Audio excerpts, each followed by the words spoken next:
Then he said that he would spare the rest of his family, and in return, he wanted to see all the Baron's ledgers. He should take this and await further instructions in the outbuilding. After some time, the protagonist found himself on the battlefield. He looked around and thought, what? Where is he? What is this place? He trained in the yard. Then he saw a huge monster pointing a weapon at him. A powerful slashing attack passed over his body, but cut the knight behind him. MC looked at his hand in surprise and thought, was it unharmed? So are these memories from a past life? At that moment, he saw Helmut, who said, a magnificent victory, Archduke. He said in surprise, that's it. He thought Baron Kargas is from his world. Then he said, he should burn in hell, bursting into a peaceful world, crushing everything around him like a dragon. Is that right? He's talking about that invasion, just like those he hates so much. You can't change the course of history as you please. The protagonist thought, no. He swung his weapon, cutting through the vision before him. He continued screaming, no. In the present, he opened his eyes on the training ground and thought, sister, Myers and Terran are alive. They're alive here. I don't care what's allowed or not. No matter where history goes, he will protect the family at any cost. Then he heard a scream. This can't be right.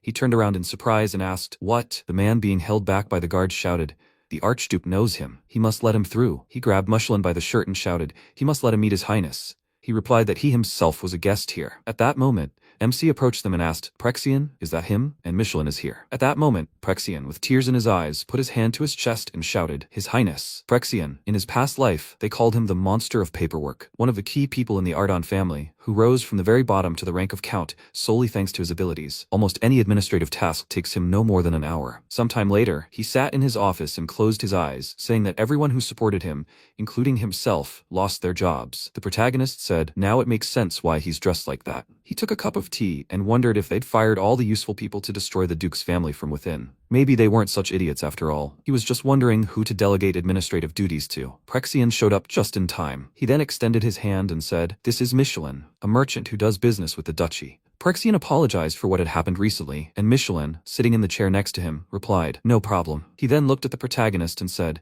Your Grace, you so unexpectedly dealt with the Baron's family, and now the Senate. Before he could finish, the protagonist said, enough. He didn't want to hear any more of this, and this is the Ardon family's land. He crossed his legs, and Michelin looked surprised. Huh? Only if the king returns his ownership. He said the Baron's eldest son had told him something. The vassals of the seventh great family had done something curious. He was repeating himself. This is their land. He thinks the Ardon family's heir needs the permission of some useless king? The next second, Michelin spat out the tea he had just drunk in surprise and said, His Grace, he understands that he is immune. But, before he could finish speaking, the protagonist told him not to worry. Good news would come soon. Then he rose from his chair and said, if he says so, then fine. He will go carry out his errand. Then Prexian smiled, looking at the protagonist, and said that he was glad that he had come to his senses, His Grace. Apparently, he will need a lot of smart people. He is raising a child here. Would he like to meet him? MC, holding a cup, was surprised. Does he have a child? And then Prexian said that he could come in. The next second, the door to the office opened, and he added adopted he brought with him. Then Lawrence entered the room and said that it was an honor to meet him. His name is Lawrence, His Grace. The protagonist looked at him in surprise and thought, Lawrence? He thought back and thought, yes, this is it. Not long before, at the Aran Valley, the protagonist, mounted on horseback, walked forward,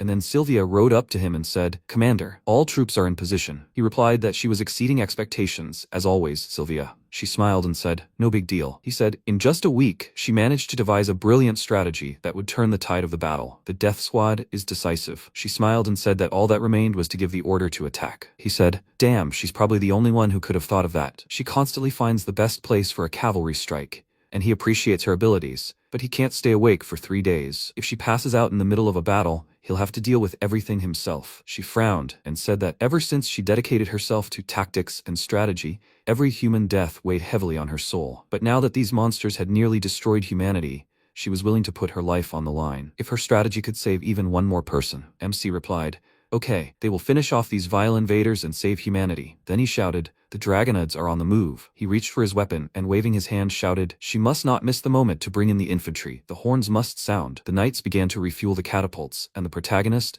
raising his sword, shouted, all troops to battle. The battle that day was the most brutal. Many died. But thanks to Sylvia's brilliant tactics, the people managed to win despite the huge gap in strength. This battle was her last. In the present, he folded his arms and thought that he was sure it was her. So why did she introduce herself as Lawrence? Even the atmosphere was different. Then he sat down on a chair and thanked her for taking revenge on the Baron in his stead. His family perished because of his enormous taxes. The protagonist thought, so history had changed due to the decline of the order and the rise of the tyranny of the branch families. Then Prexian closed his eyes and said he came because he wanted to talk to him. MC thought he would see how talented this Lawrence was. Then he said, Lawrence. Prexian recommended him. He must understand the current situation of the Baron's family. How would he propose to deal with them? He said they should be spared and turned into scarecrows. He asked why. He said that even as a scarecrow, the Kargas remain Kargas. The other families won't be able to intervene unless the line is destroyed. He could also preserve one of their positions in order to obtain a mole in the future, since many were ousted during the power struggle. And most importantly, there is a labor shortage. He needs to use everything he has. The protagonist extended his hand and said, he's talking about the future. What about the short term? He said he needed an army. He couldn't deal with all the vassals alone. First, he needed to pit them against each other. That would buy him time to prepare. Once he'd dealt with at least 4, the duchy would be divided into 3 parts, and victory was his. Then the protagonist raised the cup of drink to his mouth and thought, he knew it. This is it. After that, he said, Prexian, he's raised a very smart child. What will he say, Lawrence? He wondered. What was he talking about? He asked. Will he become his advisor? After a while, knights walked through the streets, gathering people, tying them up with ropes. Then one of the knights flew back into some barrels, screaming loudly. Manhwa walked on and told him not to overdo it. He'd deal with him. At that moment, the man clenched his fists, concentrating his energy, and shouted, Traitor! And he calls himself the Baron's knight? Manhwa. The knight responded by asking why he should listen to such things. He shouted that they had both learned breathing techniques, and both were the Baron's servants. He was no better. Manhwa frowned and said that he was right, but a knight's duty was to correct his master's mistakes. The man screamed, what kind of knight is he? Damn traitor! He charged, swinging his fist, and Manhwa said all he can do is bark. The next second, he kicked the man in the jaw, sending him flying back. After that, he ordered him to be tied up and the mana center to be destroyed. His subordinates ran forward and shouted, yes. Then Lawrence approached him and said, excellent work. He noticed him and said, advisor. He thought that he was very surprised when he was told to obey someone he saw for the first time and destroy the 8 gates of darkness on his orders. But he really turned out to be a professional, as if he had planned everything for a long time. Who was he? Then Lawrence said that they were moving on to the next point. While they were still confused, they moved forward. He added that there were still 7 left. He would finish before nightfall. Not long before, Lawrence asked in surprise, advisor? Did he hear correctly? At that moment, Prexian rose from his seat and said that he would go get some fresh air. After that, Lawrence said that he was grateful for the offer, but he had to decline. MC sat on a chair and, crossing his legs, asked if he could find out the reason. At that moment, Lawrence pursed his lips and, looking down, said that, in truth, she was a girl. She spent her childhood in the slums, in a commoner family. An uneducated girl at the very bottom of society, the worst thing you could imagine. Her father thought the same. Before he died, he blamed not the Baron for the exorbitant taxes, but his daughter, who couldn't become a knight because she was a girl and couldn't earn enough money to pay the taxes. The tax collectors decided to sell her into slavery, but she couldn't abandon her younger brother, so she had no choice but to flee. They had to steal, but the thought of her brother kept her alive, and those idiots took even that away from her. The 8 gates of darkness found them, and she lost her brother. She was always looked down upon simply because she was a girl. Life became meaningless because everything was taken from her. When her brother died, she decided to start a new life under his name. If they found out she was a commoner, everyone would think she was simply selling her body. She hitched up the hem of her dress with trembling hands and apologized, adding that she couldn't become an advisor. Then the protagonist slammed his fist on the arm of his chair and said, no, he doesn't think so. He frowned and added that she should not listen to such abominations. Talent does not depend on gender. She must look forward proudly, advisor. If someone points a finger at her, she must break it. The 8 Gates is an organization the Baron created to collect excess taxes. This is her chance to avenge her brother. She will have a knight and a group of soldiers at her disposal. Will she cope? Then she stood up and said that if he gives her one day, she will wipe them off the face of the earth. He smiled, looking at her, and said, excellent. He will await the results. Sometime later, the city of Hermes. Myers looked at the ceiling and sighed loudly. He was at Kelmont, the castle of the Earl of Furness. He sat at his desk and said that he had a magnificent office. In response, the head of the 10th branch family, Count Shimon Furness, laughed slightly and said that he was flattered. He asked, so what brought him here? His lordship is probably busy with affairs after waking up. Then he sighed and said, to tell the truth, his brother had become a bit strange. He was surprised. Strange? He told him to take a look. He lifted the sleeve of his shirt and Shimon asked in surprise, where did those scars come from? He said it was his brother's fault. Then he pointed at Hans and added that he'd done the same to the chamberlain. He beats them every day when he doesn't like something. He can't take it anymore. 10 years ago, he was so quiet and calm. Maybe it was the after effects of the mana surge. He'd become a completely different person. Shimon frowned and asked, "Is that true?" He thought it all fit together now. He hadn't been able to contact Helmut for several days. It seemed Ardon had begun to act, but there was no rush if he used Myers, as he planned. And then Myers said, "Count Shimon." He asked, "What's wrong?" He asked if he wanted to make a deal. He was surprised. "A deal?" He answered, "Yes, that's true. That's one of the reasons he came." He just learned that the branch families were divided into factions, and not all members of the Senate supported each other. He thought, damn, where did he get this information? The branch families have split into two groups, each wanting more influence over these vast lands. The first is the Amelton faction, led by Count Lugan. The second is the Furness faction, led by him. The forces are practically equal. Each faction is waiting for the right moment to attack. Then Myers added that thanks to this, he learned something more important. Someone was trying to turn him into a useless drunkard, and their family into a bogeyman. And Helmut was behind all this, and the order was given to him by Count Lugan. Shimon thought in surprise, what? Then he added, that's why he came to him. The deal will benefit them both. He thought, what do you mean by this? He thought someone spilled their beans about their plan and he came for revenge. Really? Then he looked at Hans and thought, did he really try? After this, Myers extended his hand and said that if they helped him remove his crazy brother and become head of the family, he would help him get rid of Count Lugan. He clenched his fist and asked what he would say. In response, he smiled and thought, this is his chance. He cannot miss such a wonderful opportunity. Then he laughed and said that he had not come in vain. He would do everything to make him Archduke. After some time, Shimon said that he could come in. Hans entered the room and bowing asked, did he call him His Excellency? He answered yes, he wanted to ask something. He understood perfectly well who had misinformed Myers, but why did they help him? If the truth came out, then he would also be in danger. He bowed and said that, in truth, he was Baron Kargas's chamberlain and had come to him to protect his new master from his cruel brother. He asked, but why to him, and not to the Baron? He replied that the Archduke had begun to openly show aggression toward the Kargas and could attack them at any moment, and access to another faction was blocked for him, so he merely subtly altered the truth for the young master. And then Shimon laughed and said, what a sly one. He had done him a great favor. It was good of him to go to him, not the Baron. Helmut had just stopped communicating. He was surprised. Really? He asked. Hans, right? He shouldn't worry. He was one of his men now. Hans bowed and thanked him for such kindness, and he laughed slightly and said, nonsense. Then he added thoughtfully, however, without the Baron, it won't be easy to find out what the Archduke is up to. Hans placed his hand on his chest and asked if he could send him to the Baron's estate. He accepted generously. Now he wants to prove his loyalty. He knows the Duke personally. He has connections. He will be useful. In response, he laughed and asked, is that so? So he'll be able to report what the Archduke is planning and when. He clenched his fist and said, of course. Then Shimon handed him a bag and said, excellent. He should communicate with him using the crystal ball. He held out his hands to it and replied, yes, he can rely on it. After that, he left the office and, holding the ball in his hands, thought, so far, everything is going according to plan. Mr. Myers had played his role perfectly. He needed to try as well. At that moment, Shimon, sitting at the table, asked, what will he say, Commander Lowenson? He, standing behind the wall, folded his arms across his chest and said that it sounded harmonious, but too smooth. He came closer and added that for now he didn't see any danger, but he must be more careful. He replied, yes, we need to find out his intentions. Shortly before, the knight had said that this was the first time he had encountered such a thing. He'd seen a lot during his time as a knight, but he'd never seen anyone so dangerous. She killed criminals without a shred of mercy. Not long before, Menharten had approached Lawrence and said, Counselor, you shouldn't go that far. She said she promised his grace she'd wipe them off the face of the earth. He'd only seen her for a second, but it still gave him goosebumps. Her face was like that of a child-devouring demon. He looked at the knight and asked, he's guarding the prisoners, right? Be careful. He must watch out for that devil. He replied quietly. At that moment, Lawrence approached them and asked, the devil? Some new criminal gang? The knight cried out in fear. Then Lawrence said she was reporting to the Archduke. He replied, of course she can pass. He's training. At that moment, the protagonist pointed his sword forward, and sighing flew further, striking the dummy, cutting it into several pieces, and then swung the weapon again, hitting several more targets. Then he lowered the sword and thought, there was no point in training with dummies anymore. Then Lawrence approached him and said, Your Grace, I have a report. He looked at her and asked, is this about the previous conversation? She answered, yes, there are useful people in the 8 gates. They can be turned into a good reconnaissance team. He took the documents and said, excellent. Are they ready yet? She answered,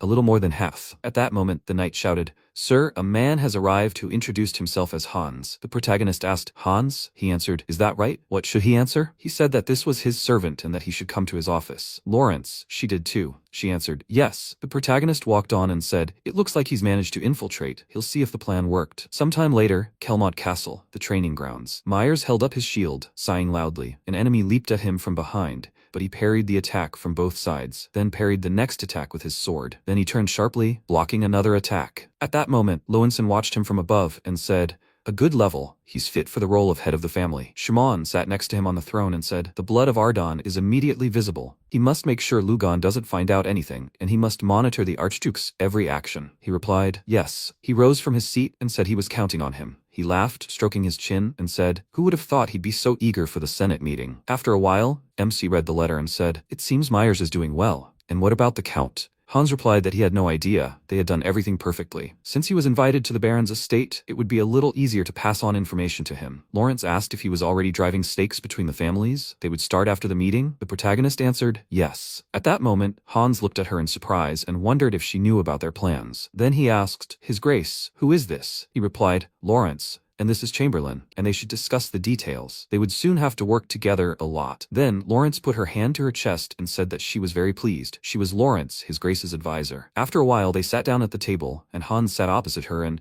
taking a small sip of his drink, thought, he had only been gone a week, and he had already found someone so smart. Wait, she has such delicate features. Is she really his type? Then he became frightened and thought, Heart, slow down. And Lawrence thought, what was he thinking about with that expression? Then she said, it seems he doesn't like her, Lord Chamberlain. He coughed and said that wasn't quite true. She was simply so young. In response, she handed him the notes and said that age didn't matter as long as she could be of use to the Archduke. Here's a report on the current situation. Wouldn't he like to take a look? He began to read the report and wondered if she would simply ignore the comments. She was better than he thought. Then he asked in surprise, what, Baron Helmut and his 2 sons in prison? She replied that that was true.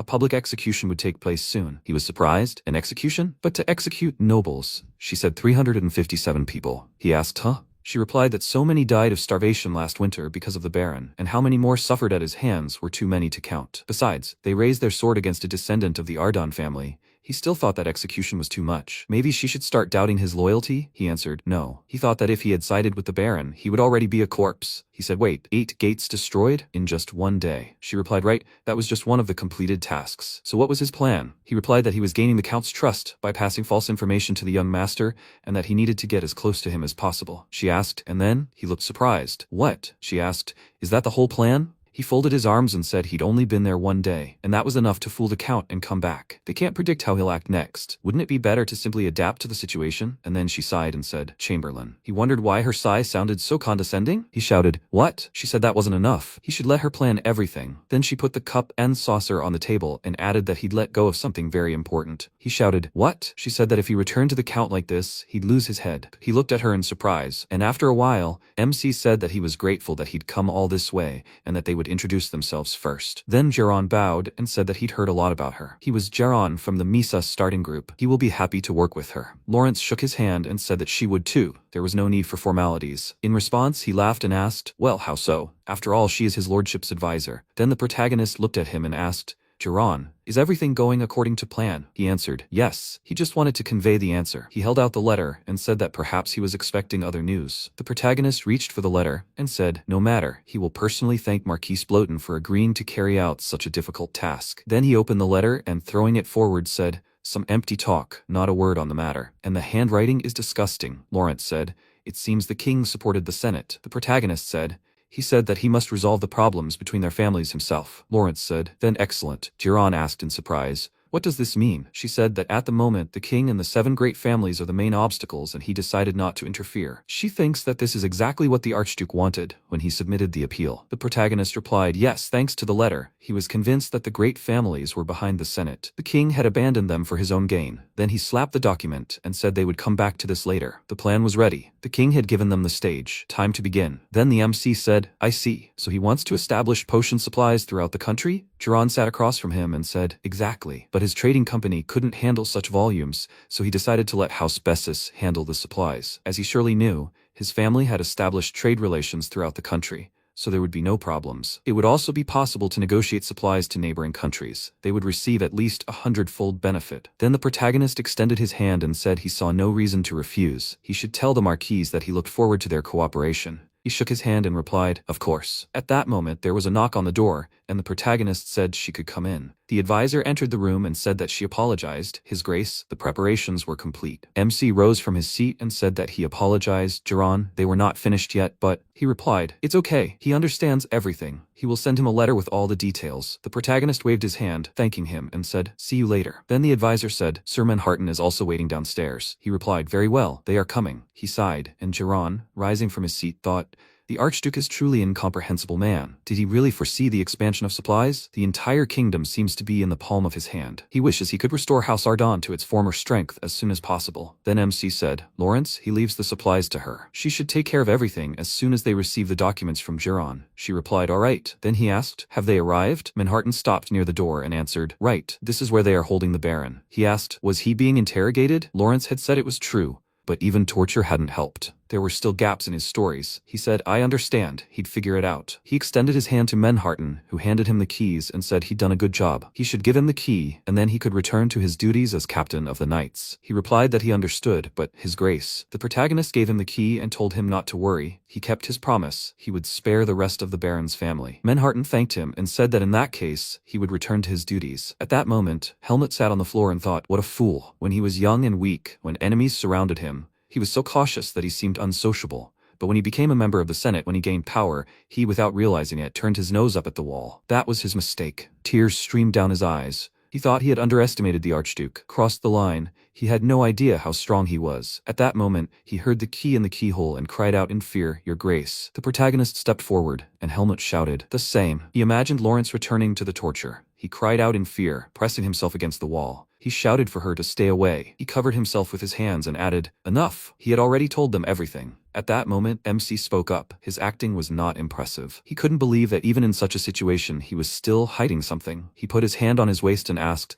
does he think that if he has any useful information left, it will buy him a little time? He replied that he didn't understand what he was talking about, and the protagonist asked, did he expect to wait for reinforcements? He threw him a document and said that he shouldn't hope for it. At that moment, Helmut leaned over the document and asked fearfully, "What is it?" The protagonist told him to read it, and he thought, "This is the royal seal?" MC asked, "Well, did he understand?" Even the king turned his back on him and his sons. He thought they should resolve problems between families on their own. Then he clutched the letter and slammed his hand on the ground, screaming loudly. He said that this was the end. He would tell everything he knew. He asked that he and the boys be spared. The protagonist replied that they would see. First, he had to tell. And then the Baron said that there was another floor under the house where he kept all the secrets, including the relic of Duke Arden. The protagonist asked, what? His father's relic? He dared to appropriate the divine sword? He screamed in fear, asking him to calm down. He held his hand out in front of him and said that it wasn't him. He was in the Senate, of course, but no one would trust him, and he himself knew that it was broken. MC was surprised. What? The divine sword Dranian is the perfect sword, capable of cutting through anything and withstanding any heat. This divine relic has been passed down for generations from the old head of the family to the new one. It is the symbol of Ardun. It was with this that he fought in the final battle. He thought, even though he lost, the sword withstood all the blows of the Dragon King. And now it was broken? Then he leaned over and said that it was impossible. He must tell how it happened. He answered, yes. 15 years ago, when the dragons attacked, the countries unprepared for defense immediately fell. The Ardon created a death squad, consisting of the best representatives of the family. They were stronger, more talented than any knight, and ultimately challenged the Dragon King himself. But they all died, and they found only the hilt of the divine sword. The protagonist, looking down, thought, so that's how it is. So my father also fought the Dragon King. He asked what happened to the Dragon King. He answered that he did not know. He only heard that he was never seen again. Then MC wondered, did the Dragon King hide, so they managed to seriously wound him? He then asked, then why did they agree to peace? The dragons had lost their king, and they now had a chance to win. He replied, but your highness, it all happened before his coma. Had he really lost his memory? But the protagonist shouted for him to answer. He answered, of course. The Xenon Empire initiated the peace. They forced the neighboring countries to agree. The protagonist asked, surprised, what? After some time, Lawrence came down the stairs and said that there really was a secret passage. The protagonist walked ahead of her and said, yes, Helmut hadn't lied. He held the lamp in front of him and thought, so that's all he said. Not long before, he was sitting opposite him and asked, how? He needed details. He replied that everything was exactly as he said. After that battle, the Dragon King disappeared somewhere, but his commanders were still there, and the army was still strong, so nothing had changed. Soon after, one of the ambassadors contacted the Xenon Empire, and so the strongest countries concluded a peace treaty with the dragons, and the rest followed suit. The protagonist thought he didn't understand anything. The Empire had never been weak. Besides, in this world, their position was better than his. Details would be needed. Then he stopped and said that they had arrived. He looked at the huge magic symbol and cast a protective spell, and he did a good job. She should open it. He handed the item to Lawrence and said he would provide it to her. She extended her hand toward him and replied, okay. After that, she placed a special item in the center of the magic circle, and the door began to open. MC thought that his father's relic was kept here, but not the divine sword. He had an idea what it was. No, he was almost certain. They walked forward, and Lawrence noticed that it was larger than it looked from the outside. There was so much here.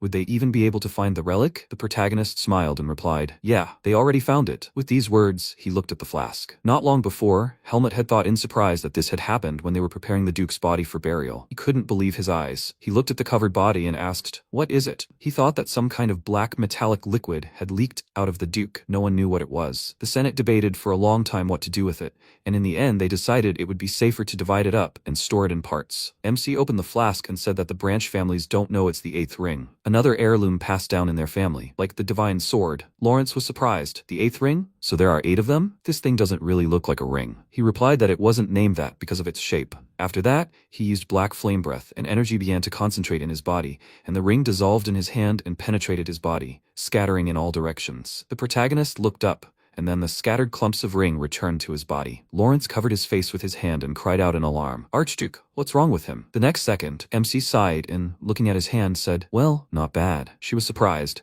Could he explain what it was? He replied that the 8th ring had to be absorbed. No one knows what it's made of, but the Arden always possessed this treasure. It was usually passed on to the new head of the family. Only those with strong Arden blood can use the ring. For those who haven't mastered the black flame breath, it's just a trinket. She asked, so the 8th ring possesses some kind of special power? He confirmed it and added that it was easier to show. She should move away. It could be dangerous. She answered, okay. Then he began to concentrate his energy and thought that he should first direct the flow of mana directly into the 8th ring. It would begin to greedily absorb it. Then he let out a small cry and thought that the 8th ring was binding its owner hand and foot. He had already forgotten what that felt like. Excellent. Now he needs to release all the mana accumulated by the ring. The next second, he sighed loudly, and the energy scattered in all directions. Lawrence then looked at him in surprise and asked, did he just release all the mana? He smiled, looking at her, and replied, that's right. The 8th ring can accumulate it and grant it explosive power. Now reclaiming the lands will be even easier. We need to factor this into our plans.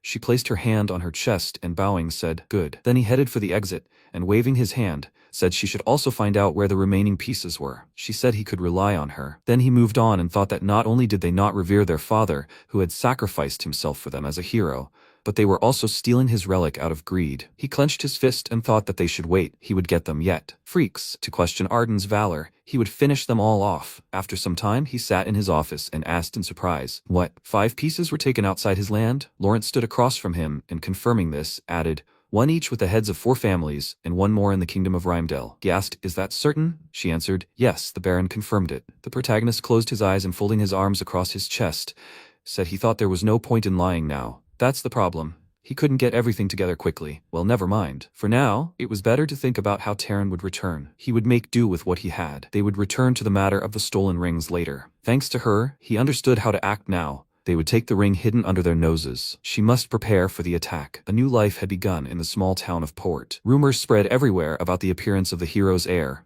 ready to fight for the people. Rumors spread quickly. The people became confident that despotism was over. They had new hope on that very day. People gathered in the square near the site of the exemplary execution. Then a man pointed forward and shouted, there they come, the Marquis and his 2 sons. Wow, what a sight! They are finished, pathetic scum. The rest of the people supported him and shouted, this is revenge for his dead wife. Because of them he lost his entire family. Kill them, execute them. Then the knight shouted, everyone, remain silent. The Archduke has arrived. At that moment the MC walked forward and the assembled people spoke. This man is the one who overthrew the Marquis as soon as he arrived in the city. The protagonist climbed to the hill where the guillotine stood and thought, Duke Ardon, who saved the city and put an end to the Marquis's atrocities. Then he stopped, looked at the assembled people and said, they must listen. Residents of Port. Not only did Marquis Helmut violate the treaty, but he also illegally appropriated the residents' property. Their families and friends suffered because of his actions, and some had to say goodbye to their lives. He, the head of Arden, Ethan, will return all tax rates to normal. Helmut and his sons, in accordance with family law,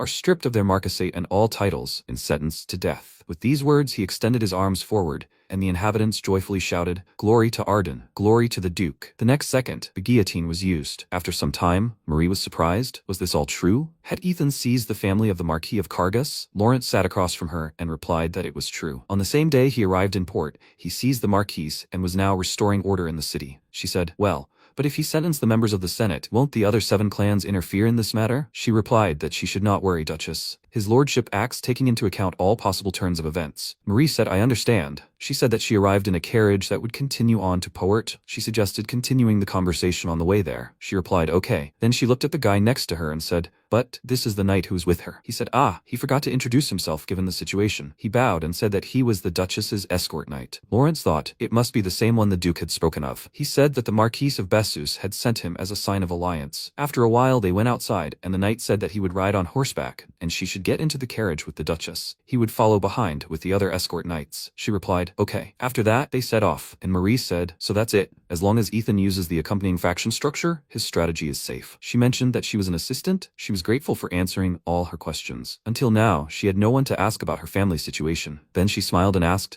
she has too many questions, right? She not only has a good memory, she is also very kind. Lawrence closed her eyes and noticed she was exaggerating. She should address her informally. She was the Duke's subject. She covered her mouth in embarrassment and asked if that was all right. She replied, of course. Then Marie took her hands and said, that's good. She approached her and added how wonderful it was that Ethan had someone like her by her side. She was surprised. What? And then Marie, continuing to smile kindly, added, it felt like she had a little sister. She hoped they would become friends. Lawrence, embarrassed, lowered her gaze and replied, yes. She wondered how it was that such a noble, wonderful man could behave so casually with her. The Duke too, it seemed. Was everyone in the Ardon family like that? After a while, they arrived at the right place, and the coachman stopped the horses. The protagonist approached them, then opened the door slightly and offered his hand to his sister. She stepped out of the carriage, holding the hem of her dress, and asked if he had come out to greet her. He replied, welcome, sister. She looked ahead and said, wow, what a huge castle. Then a knight approached them and said that he welcomed him, Duke. He bowed and, placing his hand on his chest, added that he had heard a lot about him from Lord Geron. He was Fulton, and the Marquis of Bessus had sent him to accompany them. MC smiled, extended his hand,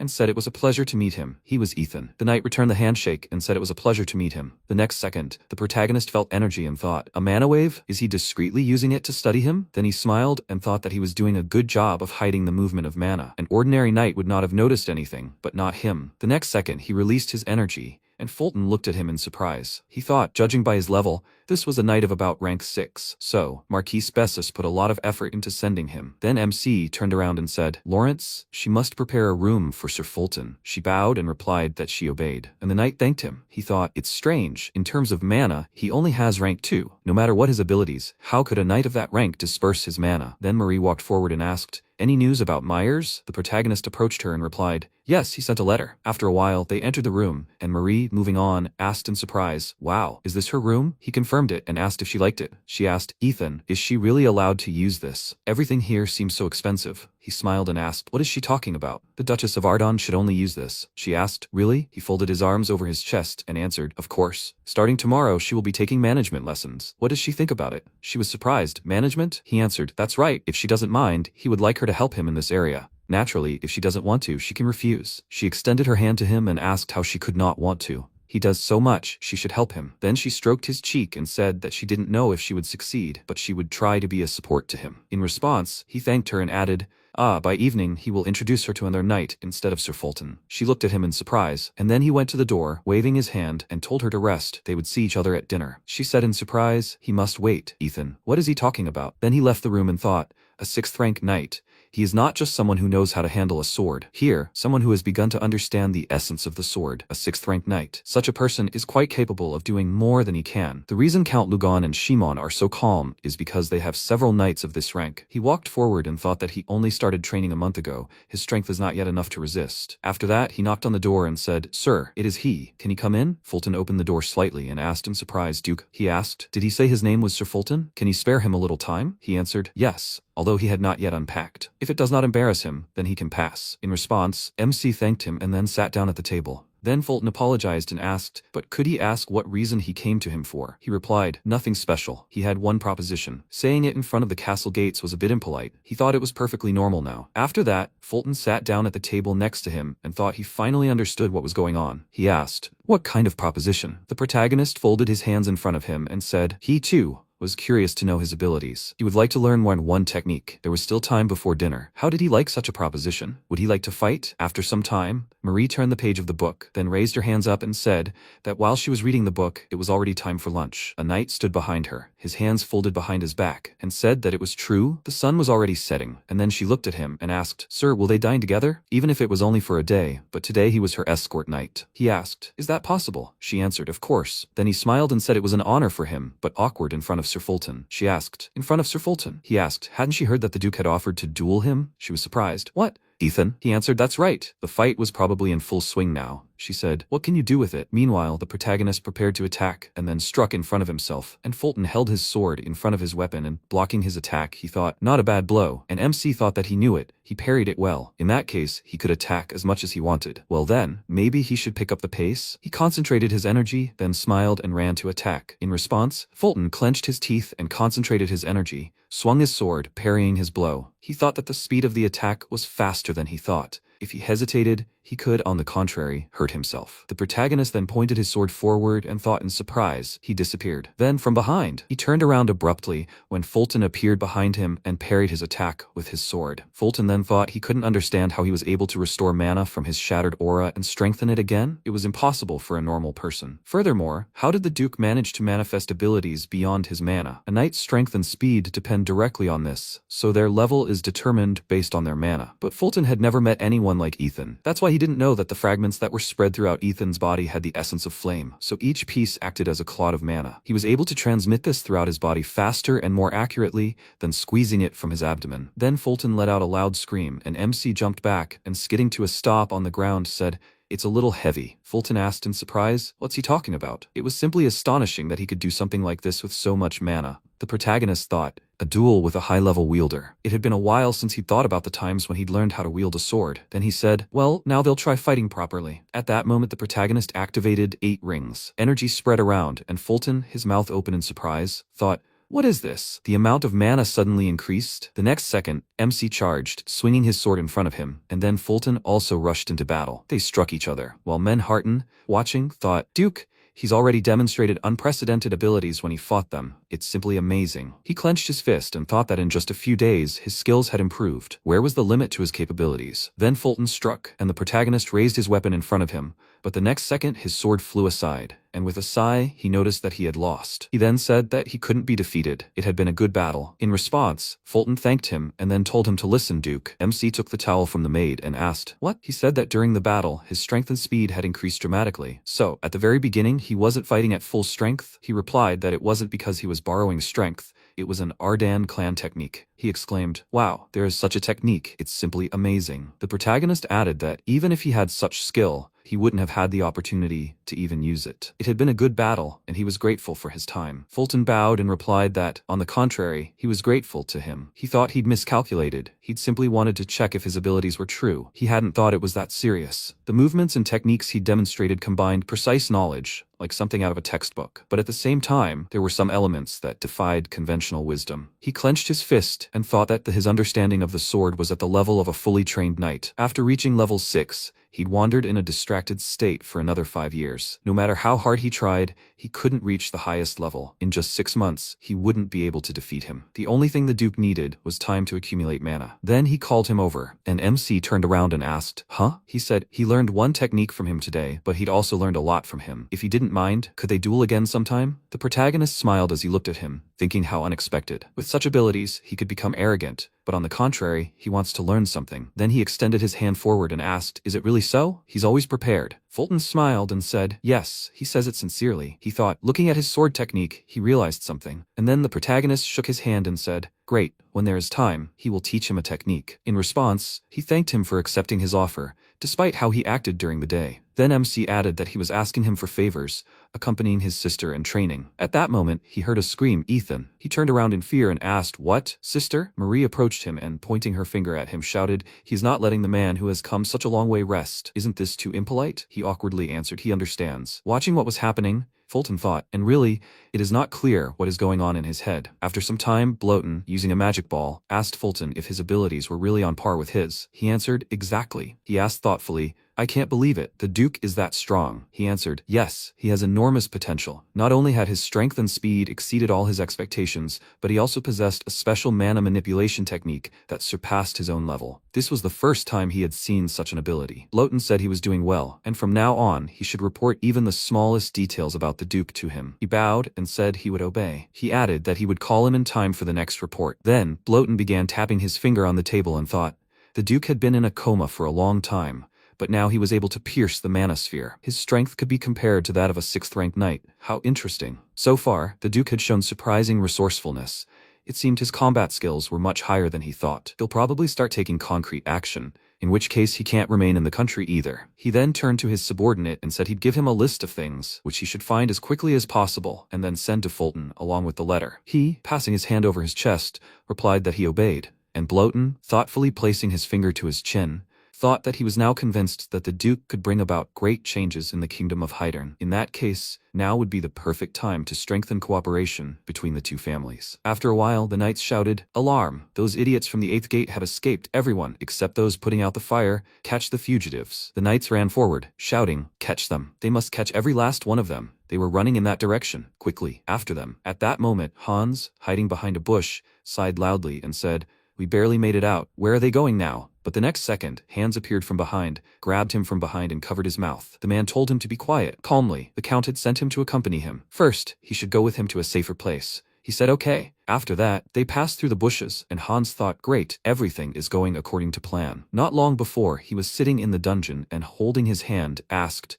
"But this doesn't have to be done, does it?" Lawrence sat in front of him and said that nothing could be done. This is necessary to lull the Count's vigilance. It will be a little difficult, but he must endure it for a while. Hans extended his hand to her and said, "There is a limit to everything. He is not some kind of prisoner." She said, "The Count is a ruthless man. He got rid of Baron Kargas with ease, like a lizard that cuts off its own tail, although he worked for him for a long time. Such a man will not trust the head butler." He asked how long he must stay here. She said it would all be over soon, that they would cause a ruckus at the 8th gate tonight. Then they would send a man to help him escape. As soon as they escaped, they would meet one of their pursuers. And then, Hans was currently following the man and thought that everything was as she had said.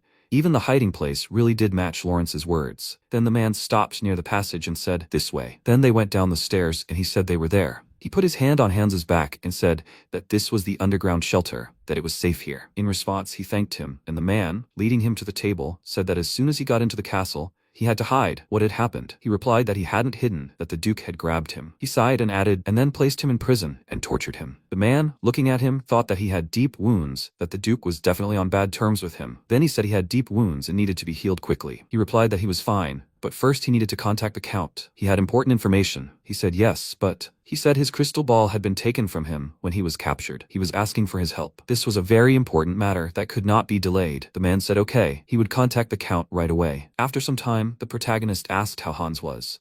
The advisor stood by his desk and said that everything was going according to plan. He had contacted the Count. He said that that was good. Now the Count would be a little more serious. And what about the management? She said they were recruiting new managers. Then she looked at the documents and added that too many had been expelled from the duchy. He said excellent. He entrusted this matter to her. And then she asked, by the way, Duke, what was he reading there? He looked at her and asked, is this what she was talking about? A letter from the Marquis of Bloten. Apparently Fulton reported it to the Marquis. She said, so that's it? There's something special? He replied, there is. He writes that he will send him a gift to help the plan move forward faster. It seems he wants to form an alliance with him. Lawrence asked, a gift to help him move forward faster? Really? He said, right, 10 to 1, that it was a miracle cure. A miracle cure. Plants with high mana concentrations absorbed from the air are rare in nature. Miracle cures are made by processing such plants. If you eat one, you can very quickly gather mana and fill the sphere with it. MC thought his skills and knowledge were enough to transcend the ordinary, to reach the level of his past life. He only needed time and mana. If his mana increased after the miracle cure, then his fire part would become even hotter. Then,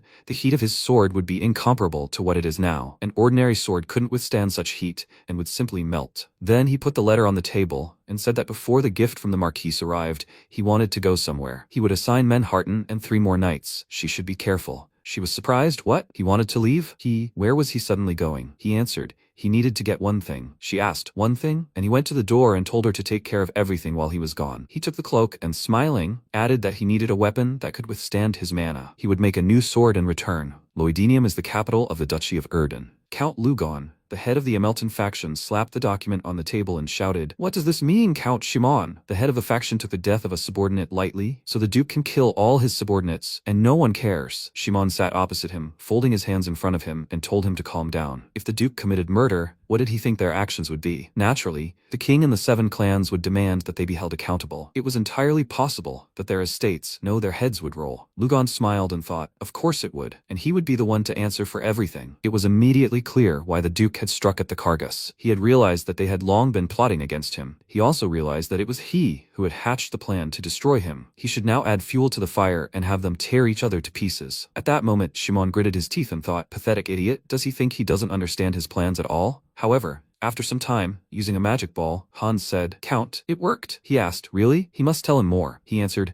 "Yes." During the torture, the Duke asked him about Count Shimon. He immediately realized this was his chance and deceived him, giving him false information about the faction. Then Shimon rose from his seat and raising his hand shouted, "Excellent, well done." After all, it wasn't in vain that he trusted him. He then burst into loud laughter. In the present, he folded his hands in front of him and thought, the Duke's next target is Baron Romanton. He said he might as well have fun while he could. Lugon, a dungeon. There are special areas in nature where mana gathers in vortexes. This draws wild monsters who gather in packs and form dungeons in such places. The mana influences the monsters, and magical crystals appear inside the dungeon. This is used for various magical actions, and the dungeon becomes something like a treasure cache. After some time, the protagonist rode up to the village gates and thought that he hadn't been here for a long time. There must be a dungeon in the surrounding area. Of course, he really wants to get his hands on the crystals and treasures, but right now, finding a special metal is more important. Then he heard a command to stop. The knight standing on the wall raised his hand and said that passage through the village was currently closed. What business had he come here for? The MC showed the object and said he wasn't some strange man. They should open the gate for him. The guard awkwardly scratched the back of his head and said that even if he belonged to a certain faction, not everyone could come in here. At that moment, his colleague shouted, he must wait. What was that pattern? A drawing of golden flames.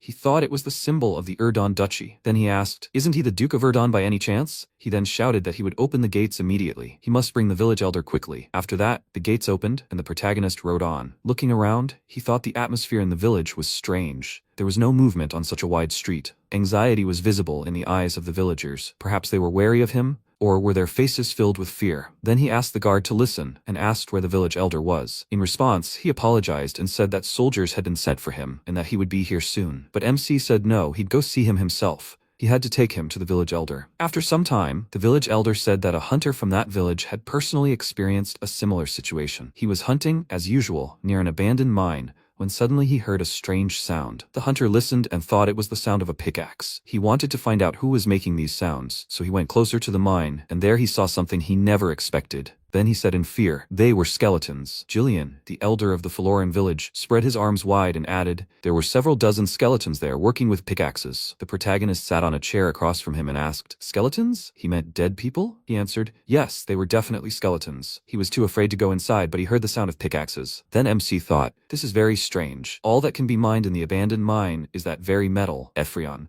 Not as powerful as mithril but harder than steel. Its properties are very similar to those of mana. Ephrion is often used to make magical tools, but this metal should only be discovered here in a few years. So someone else had visited the mine. At that moment, the elder turned to his subordinate and whispered, what could these skeletons be looking for in the abandoned mine? He replied that he didn't even know, and looking at them, the protagonist thought, judging by the elder's behavior, the villagers still don't know about the mineral's existence. He needs to find out for sure whether Ephrion is his purpose. But now the problem is different. Someone with enough power to summon several dozen skeletons could only do so under the control of a dark mage, a lich. And the worst thing is, if a lich is really involved, then the matter is quite serious. A lich is a creature served by high-ranking undead. He couldn't defeat his army with his own hands now. He might have to abandon the Ephrion. Then he rose from his seat and said he needed to check something right now. Where was this mine? After a while, he moved a branch and said, he said it was this way, didn't he? Then he looked ahead and said, there it is. He could hear the faint but distinct sound of tools working. Then he walked into the cave and wondered if they hadn't set up a barrier. They seemed confident in their abilities.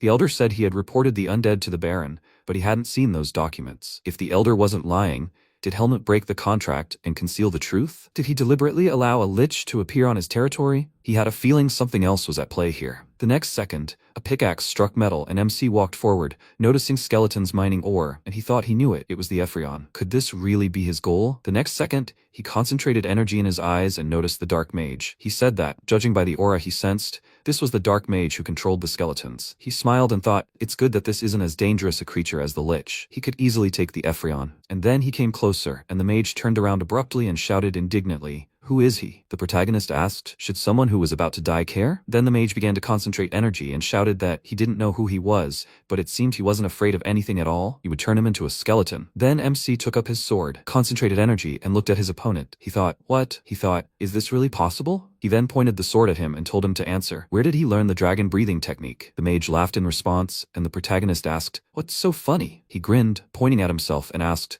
"Does he even know that?" Then he even more so can't let him live. Then he pulled out a magic chain and, pointing it at him, shouted that he must die. The protagonist looked at this in surprise, and then abruptly jumped to the side. He thought he made the chain with mana? Besides, it contains a large amount of magic. After that, the opponent shouted, how can he handle his chain with dark magic that crushed even a 5th rank knight? It seemed the villagers called him over. How unlucky he was. He would have to say goodbye to life for a mere pittance. He would kill him and suck out all his mana, and then turn him into a skeleton. After that, the protagonist rushed to the side and thought, what a strange guy. His mana is at level 5, but his control technique is somehow clumsy. Moreover, he seems to be unable to conceal the flow of it. He continued to dodge the chain and thought, the weak point of this magic chain is immediately obvious. After that, he swung his sword in front of him, and the dark mage gritted his teeth and thought, I've got it. The next second, MC swung his weapon, but several sharp chains headed towards him, and a huge cloud of dust rose into the air. The dark mage began to laugh loudly and proudly said that he had already said that he had defeated even a 5th ranked knight, and here's some 2nd ranked one. It's no fun fighting him. At that moment, he heard a voice from the dust cloud. He talks too much. He frowned, looking ahead.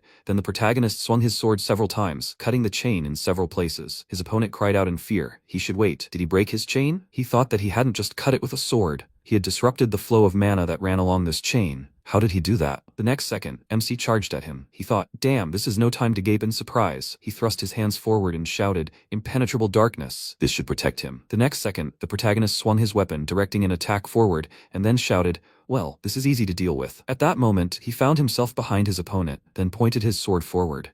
But the dark mage put up a barrier in front of him, and noticed how the protagonist's sword began to break through it, and shouted, what is this? Servants! They must help their master. At that moment, a huge number of skeletons appeared around the protagonist. The dark mage, continuing to hold the barrier, grinned madly, and shouted that he would not be able to attack him and fight off the skeletons at the same time. He must die. And the next second, the protagonist shouted loudly. Grabbing the hilt of his sword, he used a blast wave, destroying his opponent's barrier, attacking several skeletons at once. After that, he concentrated the energy in his hand, and sending it into the dark mage's chest, used a mana wave. He thought that now he was sure that the clot of mana was located near the heart. The dark mage began to scream loudly. The protagonist grabbed him by the neck and thought, the control method is the same as the dragon race. He learned this in a past life, when he was researching the species to fight them. Instead of using clumps of mana in the pit of their stomach, they control it with their hearts. They called it the dragon's heart. And he added a breathing technique to this. Then he frowned and said, he asks again, where did he learn this technique? Judging by the mixture of human and dragon techniques, he couldn't have invented this method alone. Surely there must be one of the dragons who taught him this. His reaction speaks for itself. He must tell everything he knows about the breathing technique. If he remains silent, this pain will only intensify. In response, the dark mage said that he didn't know where he came from, but he was quite powerful. However, the order will exist forever. The next second, a clot of dark energy erupted from his body, followed by a powerful explosion. MC clenched his fist, jumped back, and said it was dangerous. If he hadn't left the mana of the 8 rings, there would have been no living thing left. Then he dusted off his clothes and thought, I think he understood the breathing technique. He was talking about an order. In a past life, there had been a pseudo-religion too. Groups of mentally ill people, enchanted by the power of the dragon race, who eventually began to worship and serve it. A dark mage who followed the order's teachings, the Baron's lost records, a breathing technique that incorporated human dragon techniques. How complex it all was. He didn't think he was the only one in this vast duchy. Perhaps representatives of the dragon race had already infiltrated here. He clenched his teeth and thought, words were beyond words. How dare they hide within the order's territory? Then he said that once he made the sword, he would have much to do. Dwarves dwell in the mountains deep underground, skillfully handling metal, precious stones, and various tools. The skill of even the most outstanding humans is mere babble compared to their abilities. Humans have always been amazed by these abilities, so they tried to exploit the dwarves for their own ends, capturing them and making them slaves. After that, they began hiding from humans and living in remote places unknown, until the war with the dragons and the formation of the Alliance. The dwarves showed themselves to no one. After some time, the protagonist slung his backpack over his shoulder and thought that their technology had come in very handy during the war. He'd even used it several times himself, so he befriended them and found out where their settlement was. He looked around and thought it was definitely here, but what happened? Not a single warrior, as if this place had been abandoned long ago. His biggest problem was whether he could convince them to make him a sword. However, right now he couldn't find a single dwarf. He had no one else to turn to, as they were the only ones who knew how to work with Ephrion. At that moment, a dwarf came out to him and said, "Who is this?" He scratched his head and asked, "Human, why have you come?" MC approached him and said he came to place an order. Had the other dwarves moved? He was surprised. What order? Why did he come here of all places? There were probably plenty of craftsmen in his city too. The protagonist asked, "What is he talking about?" He asked, "What do you mean?" The dwarves had long since left here to earn money. Did he really know nothing? There were still such people? How surprising. The protagonist asked where all the blacksmiths had gone. He pointed and told him to try searching in the north. There should be plenty of them in the city of Creston. The protagonist thought, the dwarves who hate humans have gone to a human city? Then he handed him a bottle of drink and said that he was grateful, and he should accept this as a token of his gratitude. The dwarf looked at the drink handed to him and said, "Wow." He picked up the bottle, laughing loudly, and shouted that he was a smart guy. MC waved at him, and he added, "May the blessing of the hammer be with him." Not long before, Muradni, the dwarf blacksmith, put his mug of beer down on the table with a loud bang and shouted, "What? Broke it again? If he's a duke, that means he can do anything? Arden, or whatever his name is, does he really know how to handle a sword? This is the first time he's seen a man who uses a sword so often. What? You don't need anything, kid. Who does he take him for? He better buy him some wine and wait just a month." He clenched his fist and added that he gives his word as a blacksmith. He will make the best weapon. The protagonist thought, as far as he knows, dwarves have no prejudices about the status of people, and they are more interested in making weapons than in money. Now he says that the dwarves have left to earn money. After some time, a guy approached the protagonist and asked, "Sir?" He has a bad expression on his face. Maybe something is wrong? He looked at him and replied that everything is fine, but apologizes for making him worry. And he put his hands in front of himself and said, "Nothing." It's already an honor for him to come to him personally. MC thought, what a funny reaction. And then he said, "It's quite noisy on this street. Is it always like this?" At that moment, dwarves were walking around and asking what kind of weapon he should get, a sword or a spear. He should definitely stop by his shop. Then the guy said that no one knows how to trade like dwarves. If he goes to any merchant, he'll be left penniless. Then he hit himself on the chest and, smiling, added that he shouldn't worry. Since he's in Creston, he'll show him a reliable and proven place. He'll surely be satisfied. The protagonist replied, "Okay." He's grateful. After a while, the guy said, "It's here. In Creston, this forge is famous for its quality, called steel and fire." MC looked at this and said how long the line was. "I wonder if they can get in today?" He told him to wait a bit. He'll try to go inside and talk. At that moment, shouts came from the line. He was first. He needs to get in line. At that moment, a dwarf called the protagonist and told him to listen. "Mister, it looks like he came to make a pretty good thing, since he has precious Ephrion with him." He folded his arms and leaned his shoulder against the wall. He added, however, that this forge wouldn't be able to properly use this metal to preserve its properties. The protagonist looked at him and wondered if he'd immediately understood what was in his bag. He had keen eyesight. He asked, "Does he know much about Ephrion?" He asked, "Is he asking? How much does he know?" Then he laughed loudly, and the others looked at him in surprise. He came closer and said that Ephrion can enhance the properties of mana, transforming it, so it must be smelted at a very high temperature, which makes working with this metal difficult. However, the hotter it is, the higher its quality and suitability for magical items, and hot pressing can even increase its strength before the metal crystallizes. He asked if he knows Ephrion?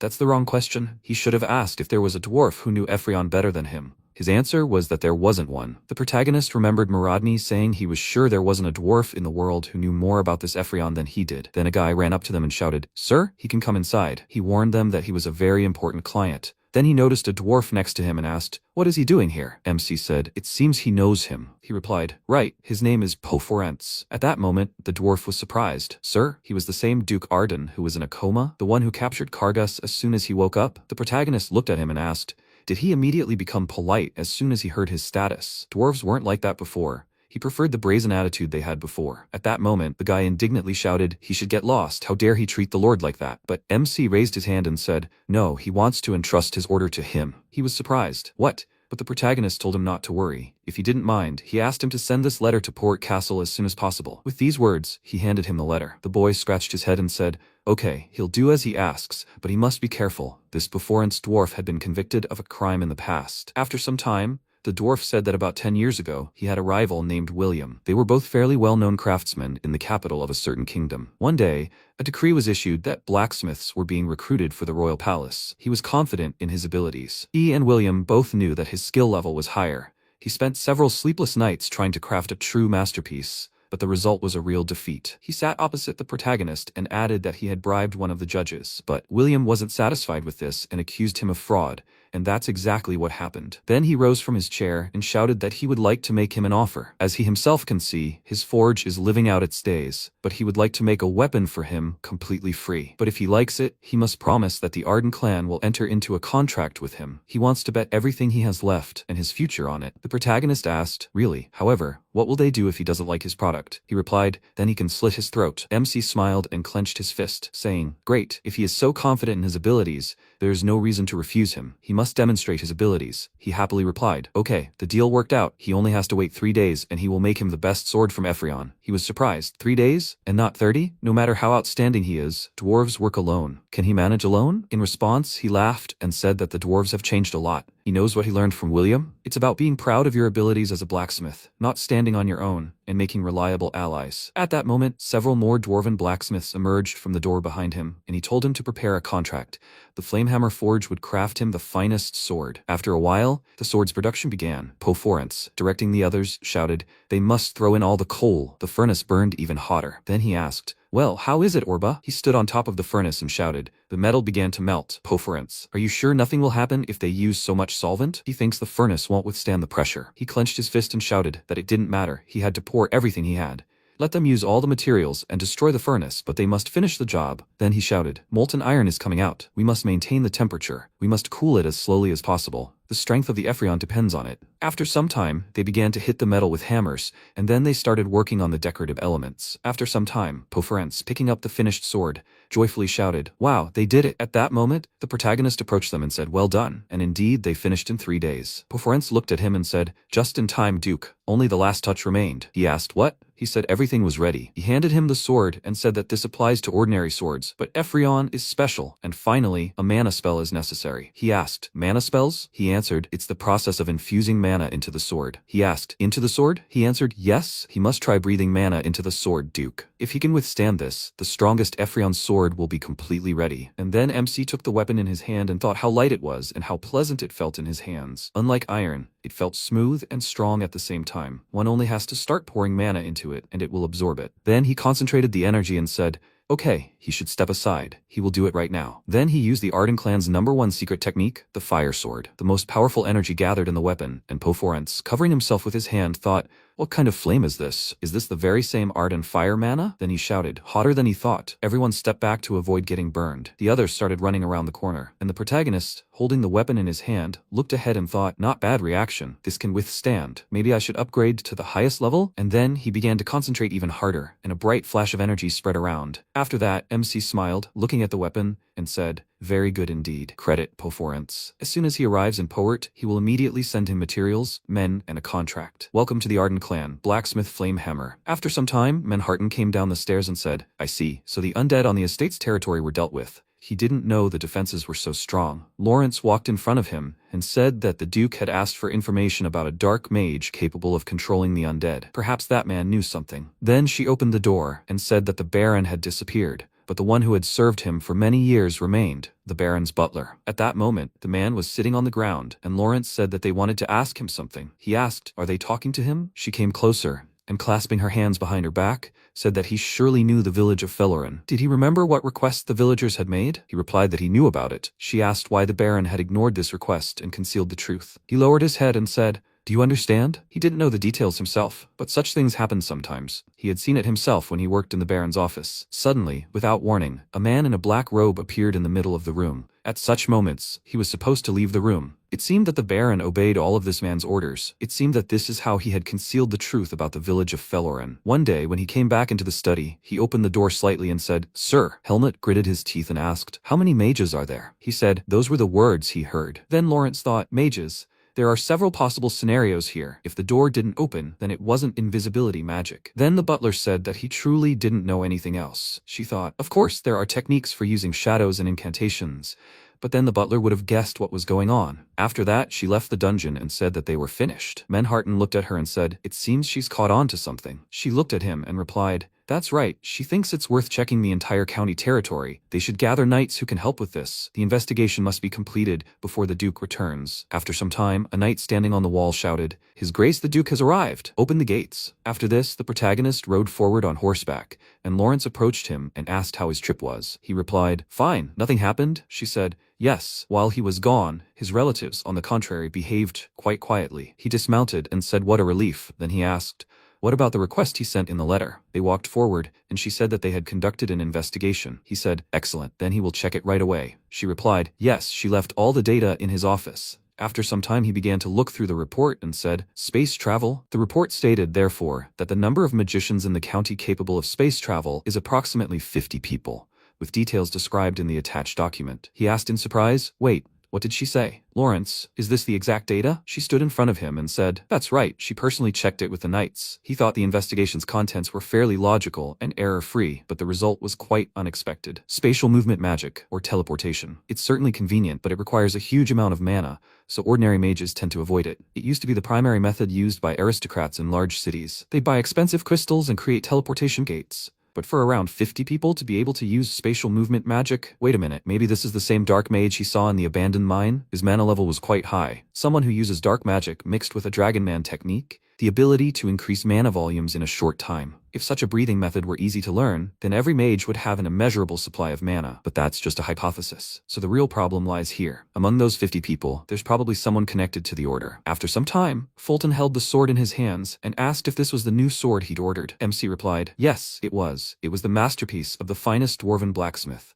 It was so good that he decided to take it to the Ardon estate," Fulton said. "It's very light. The handcrafting was so skillful. The skill of the dwarves should never be underestimated." The protagonist smiled and said that if he wanted, he could have a sword made for him too. He was surprised. "Really?" He replied, "Yes. He was guarding his sister after all. He should consider it a small reward for his efforts." Then Fulton placed the sword next to the chair and said it wasn't difficult at all. On the contrary, sometimes it seemed like he had too much free time. He asked, "Really? By the way, how was his sister?" He said he'd been working on administrative matters with Mr. Prexian lately. Although she hadn't done anything like this before, she was proving quite capable. Mr. Prexian also acknowledged the Duchess's abilities, mentioning that she was a quick learner. The protagonist remarked, "So it wasn't for nothing that he entrusted his sister to him. He was grateful." He replied, "Oh no, it's not worth it." Then he reached into his inside pocket and added, "By the way, he should give him something." He looked surprised. "Him?" He placed the box on his desk and said that Marquis Bloaton had sent him this gift. After a while, MC opened the box and thought, a special pill that dramatically increases mana? He seemed to think his mana was still insufficient, so such a pill would be most effective for him. After all, the Marquis possessed incredible powers of observation even in this life. Then he rose from his chair and thought, during this trip, he had managed to infuse flame essence into fragments of mana, which then spread to important areas. If, after using this pill, he managed to increase his mana, he would be ready for the third stage of the black flame breathing. With these thoughts in mind, he popped the pill into his mouth. The black flame mana absorption phase began. Energy spread throughout his body. He thought he was about to experience excruciating pain, beyond his wildest imagination. But with this amount of mana, he could easily endure it. First, he needed to activate the black flame to its maximum level. Once the mana heated up enough to melt even iron, his body would absorb the hot steam, and he would begin to experience excruciating pain, as if his blood and organs were on fire. Then, the negative emotions caused by the pain would begin to mingle with the fiery mana. The fire began to burn with a black flame. The next second, he clenched his teeth and screamed loudly as powerful streams of energy erupted from him. Afterwards, he looked at his hands in surprise and asked, "But why doesn't he feel anything? He should be experiencing terrible pain, as if he were burning." Had it really failed? At that moment, Rorosha appeared next to him and said, "No, it's not that. How have you been, Firechild?" The protagonist looked at her and asked, "Rorosha? But what is she doing here?" She said she wanted to praise him. It wasn't a failure. On the contrary, he had risen one level, and she had received pure fire mana. Thanks to this aura, she was able to revive. Unlike others, he had been able to avoid the tainted fire. He asked, "Tainted? Did she mean the breath of black flame?" She answered, "Yes, the black flame, mixed with pain, had lost the true properties of fire. As a result, such imperfect fire limits growth." MC wondered, is the black flame breath limiting? The Arden clan became the strongest in sword techniques, thanks to the black flame breath technique. The black flame reflected the essence of the Arden clan, and no one even doubted its destructive power. However, a technique that reflects the essence of their clan is imperfect. He clenched his fists and thought that he could not contradict Rorosha. In his past life, having reached the limit of the level of excellence, he felt a wall limiting him, impossible to overcome. Could this be due to the black flame breath? What should he do then? She said. It seemed like many thoughts were going through his head. But did he know? She had been reborn with such a pure aura before, and the source of that aura was the founder of his clan. He was surprised by what she said. The first head of the Arden clan, Ziran Arden. He founded not only the Arden clan, but also became the progenitor of many other clans with his genius abilities. However, too much time has passed, and no records remain of him. There were only 2 stories passed down as legends. His level transcended reality, and the flames he summoned were white. The protagonist thought, white flames, what a fool he was. He only just remembered this. Then Rorosha said, it seems he's realized something. A descendant of Ardan. She will wait for the day he can summon pure flames. They will see each other again, child of fire. Then she disappeared, and the protagonist thought, very vaguely, but he thinks he's understood something. The founder of a lineage who transcended reality and could summon white flames. The imperfections of the black flames, the limitations of past lives. This time, he couldn't summon the black flames. He simply ended the process by circulating them, perhaps now. Sometime later, the estate of Baron Romanton, the town of Uldren. A subordinate ran down the corridor, then abruptly opened the door, shouting, Baron Romanton, urgent news from the scout. The Duke is preparing to attack their estate. He shouted in surprise. What? Wasn't he planning to take revenge on Shimon? At that moment, Merlin, standing next to him, told him to calm down, Baron. He smirked and said, but he has him, having recently reached 5 stars. He, on the contrary, is looking forward to meeting the Duke. He should tell him to come quickly. After a while, the guard began to blow his horn. An MC and a group of knights advanced and said, forward to Uldren. Shortly before, the protagonist swung his sword, delivering a blow, but Fulton held his sword in front of him and wondered what kind of technique was that. He manages to deal more than 2 blows in a single sword attack. That couldn't be right. He knew, of course, that his mana had increased, but he didn't think a